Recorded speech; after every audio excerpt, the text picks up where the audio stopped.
Good morning to all of you. आज हम 9th class की हिंदी काव्य की बुक का फर्स्ट चैप्टर पढ़ने वाले हैं, जो कि है कबीरदास। और इसमें हम कबीरदास की साखी पढ़ेंगे। साखी इनकी रचना बीजक का एक भाग है, जिसमें ज्ञान और नीति के उपदेश देने वाले बहुत सारे दोहे हैं। कहीं कहीं पर इनके गुरु और ईश्वर की वंदना और उनकी महिमा का गान भी इन दोनों दोहों में मिलता है। जो इसका पहला दोहा है, इस दोहे में इन्होंने अपनी गुरु की महिमा का वर्णन किया है और ये बताया है कि गुरु के द्वारा ही ईश्वर की प्राप्ति संभव है। हम पहले दोहे को पढ़ते हैं। कबीरदास जी कहते हैं कि सतगुरु अर्थात हमारे सच्चे गुरु ने हम सुरीझ कर यानी हमसे प्रसन्न होकर एक कहया प्रसंग, प्रसंग का मतलब है ज्ञान की बात, हमें एक ऐसे ज्ञान की बात बताई। हमारे सच्चे गुरु ने हमसे प्रसन्न होकर हमें एक ऐसे ज्ञान की बात बताई जिसके कारण वर्षा बादल प्रेम का, ईश्वर के प्रेम का जो बादल है वो बरसने लगा। ईश्वर के प्रेम रूपी जो बादल है उसकी वो बरसने लगा और उस बादल के बरसने से जो जल गिरा उसमें भीग गया सब अंग, और उसमें मेरे संपूर्ण अंग भीग गए, मैं पूरी तरह से उसमें भीग गया। कबीरदास जी कहते हैं कि हमारे सच्चे गुरु ने, हमारे सतगुरु ने हमसे प्रसन्न होकर हमें एक ऐसे ज्ञान की बात बताई जिसके कारण ईश्वर के प्रेम रूपी बादल की बरसात हुई और उसमें मेरा संपूर्ण अंग भीग गया। बढ़ते हैं सेकंड दोहे की ओर। पहले में इन्होंने बताया है कि गुरु की महिमा है जिसकी कृपा से ही हमें ईश्वर के प्रेम की प्राप्ति होती है, ऐसा कबीरदास जी का मानना है। दूसरा दोहा है जिसमें कबीरदास जी कहते हैं कि गुरु ने उनको जो ज्ञान प्रदान किया है उसकी तुलना में उनके पास कुछ भी गुरु दक्षिणा देने के लिए नहीं।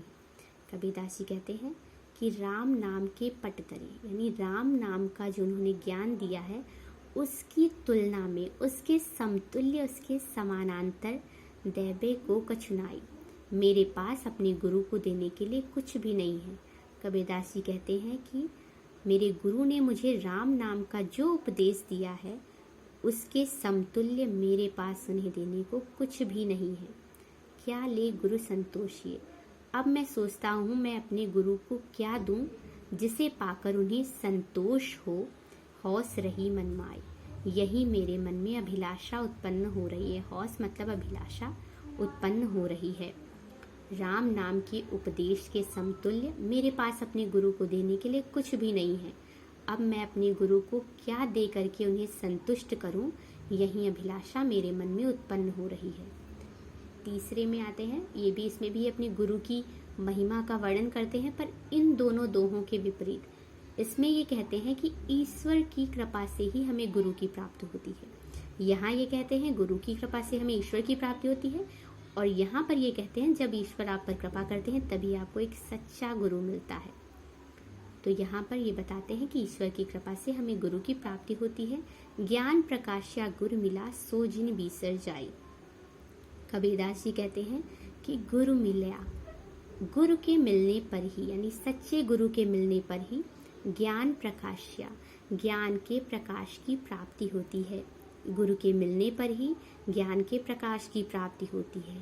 सो जिन बीसर जाए, बीसर का मतलब है भूलना। सो यानी किसी को भी इन दोनों को भूलना नहीं चाहिए। वो कहते हैं कि गुरु के मिलने पर ही हमें ज्ञान का प्रकाश मिलता है और हमें इन दोनों को भूलना नहीं चाहिए, क्योंकि जब गोविंद कृपा करी, जब ईश्वर कृपा करते हैं तब गुरु मिली आई, तभी सच्चे गुरु की प्राप्ति होती है। यानी जब ईश्वर कृपा करता है तब हमें सच्चा गुरु मिलता है। तो अगर गुरु मिला है और गुरु ने ज्ञान का प्रकाश दिया है तो इन दोनों को कदापि भूलना नहीं चाहिए। बढ़ते हैं 4th नंबर पे। यहाँ पर कबीरदास इस मोह माया को और संसार को दीपक की तरह बताते हैं और मनुष्य को एक पतंगे की तरह बताते हैं, और कहते हैं कि पतंगा दीपक की ओर आकृष्ट होकर बार बार उसी में जलता रहता है, लेकिन जिसको गुरु का ज्ञान मिल जाता है वो इस जलने की क्रिया से दूर हो जाता है, वो जलने से बच जाता है। तो इसमें भी इन्होंने गुरु की महिमा का वर्णन किया है। कबीरदास जी कहते हैं कि माया दीपक, ये जो सांसारिक मोह माया है वो एक दीपक के समान है, नर पतंग, और जो मनुष्य है और जो मनुष्य है वो पतंगे के समान है। भ्रमि भ्रमि इवै पड़ंत, और वो बार बार घूम घूम करके इवै पड़ंत यानी इस दीपक में आ आकर पड़ता रहता है, जलता रहता है। ये सांसारिक मोह माया दीपक के समान है और मनुष्य पतंगे के समान है, जो बार बार घूम घूम कर इसी में आकर जलता रहता है। कहें कबीर गुरु ज्ञान से, कबीरदास जी कहते हैं कि गुरु के ज्ञान से ही एक आध उपरंत, एक आध व्यक्ति ही इस क्रिया से बच पाते हैं, इस जलने की क्रिया से उबर पाते हैं। कबीरदास जी कहते हैं कि इस माया रूपी, माया जो है वो एक दीपक के समान है और मनुष्य पतंगे के समान है। मनुष्य बार बार इस मोह माया के जाल में पड़कर जलता रहता है, परंतु गुरु के ज्ञान से एक आध व्यक्ति ही ऐसे भाग्यशाली होते हैं जो इस जलने की क्रिया से बच पाते हैं और ज्ञान प्राप्त करके ईश्वर की भक्ति में अपना ध्यान लगा पाते हैं। यहाँ भी इन्होंने अपने गुरु की महिमा का ही वर्णन किया है। अब अगले में दोहे में कहते हैं कबीरदास जी कि जो इसमें कबीरदास जी कहते हैं कि जो ज्ञान है और जो अहंकार है वो दोनों चीजें एक साथ संभव नहीं है। जैसे दिन और रात एक साथ संभव नहीं है, वैसे ज्ञान और अहंकार एक साथ संभव नहीं है। कबीरदास जी कहते हैं कि जब तक मेरे अंदर मैं अर्थात अहंकार की भावना थी, जब तक मेरे अंदर अहंकार की भावना थी, मैं सब कुछ जानता हूँ ऐसी भावना थी, तब गुरु ना आई, तब तक मुझे गुरु की प्राप्ति नहीं हुई थी, अर्थात तब तक मुझे ज्ञान की प्राप्ति नहीं हुई थी। गुरु से मतलब यहाँ ज्ञान से है। जब तक मेरे अंदर अहंकार था तब तक मुझे ज्ञान की प्राप्ति नहीं हुई थी।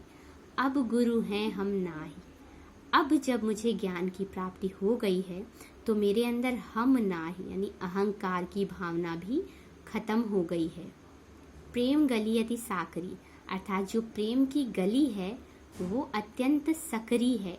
तामे दो न समाए, उसमें दो लोग एक साथ नहीं समा सकते, यानी जैसे सकरी गली में दो लोग एक साथ नहीं निकल सकते, ठीक वैसे ही जो प्रेम रूपी गली है वो बहुत ही सकरी है। वहाँ पर आपका अहंकार और ज्ञान दो चीज़ें एक साथ नहीं रह सकती। तो जब अहंकार होगा तब ज्ञान नहीं होगा, और अगर ज्ञान होगा तो अहंकार नहीं होगा। तो इसी बात को कबीरदास जी कहते हैं कि जब तक मेरे अंदर अहंकार था तब तक मुझे ज्ञान नहीं मिला था, अब ज्ञान है तो अहंकार खत्म हो चुका है। वास्तव में प्रेम गली तो अत्यंत सकरी है, जहाँ पर दो चीज़ें एक साथ समा ही नहीं सकती। बढ़ते हैं छठे दोहे की तरफ। यहाँ पर कबीरदास जी ने ईश्वर की महिमा का गान किया है, उनकी महिमा का वर्णन किया है। कबीरदास जी कहते हैं भगति भजन हरि नाव है। हरि अर्थात जो ईश्वर है उसकी भक्ति और उसका भजन एक नाव के समान है। नाव के समान आपको इन सभी कष्टों से दूर ले जाने वाला है। दूजा दुख अपार, और दूसरी तरफ दुखों का अपार समुद्र है। और ये जो संसार है ये आपके लिए दुखों के समुद्र की तरह है, ये दुखों से भरा हुआ है। कबीरदास जी कहते हैं कि जो ईश्वर की भक्ति और भजन है ये नाव के समान है, और जो संसार है वो दुखों के समुद्र के समान है। अब मन सा वाचा कर्मणा, यानी कि मैं मन से, वाणी से, कर्मणा यानी कर्म से, सुमिरन सार, ईश्वर का ही सुमिरन यानी स्मरण करूँगा। कबीरदास जी कहते हैं कि ईश्वर की भक्ति और उसका भजन नाव के समान है, और ये संसार दुखों के समुद्र के समान है। इतना सब जानते हुए अब मैं मन, वाणी और कर्म से केवल और केवल ईश्वर का ही स्मरण करूँगा।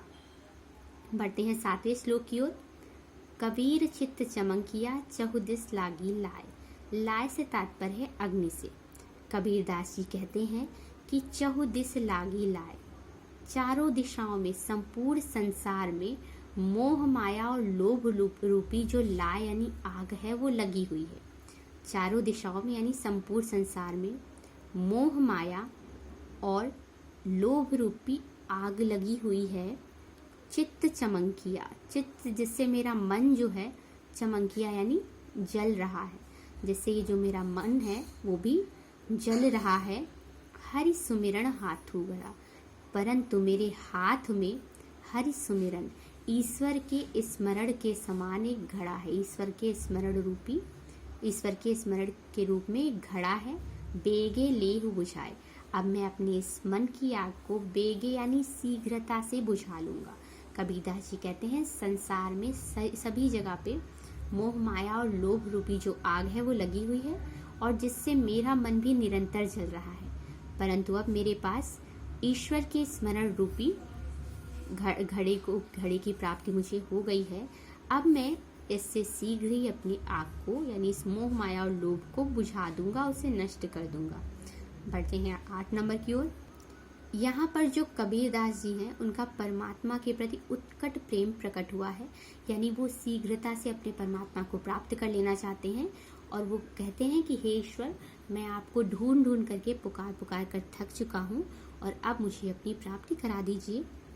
अनसड़िया झाई पड़ी, अनसड़िया से तात्पर्य है आंखों में झाई पड़ गई है, यानी मेरी आंखों में झाई पड़ गई है। पंथ निहारी निहार, रास्ता निहार निहार करके, देख देख करके। कबीरदास जी कहते हैं कि हे ईश्वर, आपके रास्ते को निहार निहार करके, आपकी राह देख देख करके मेरी आंखों में झाई पड़ गई है, जी भड़िया छाला पड़ा और मेरी जीभ में छाला पड़ गया है। राम पुकार पुकार, आपका नाम पुकार पुकार करके। कबीरदास जी कहते हैं कि हे प्रभु, मेरी आंखों में झाई पड़ गई है आपके रास्ते को निहार निहार करके और मेरी जीभ में आपका नाम पुकार पुकार करके छाले पड़ गए, यानी मैंने आपका इतना स्मरण किया है। तो हे ईश्वर, अब आप मुझे अपनी प्राप्ति करा दीजिए, अपने दर्शन करा दीजिए।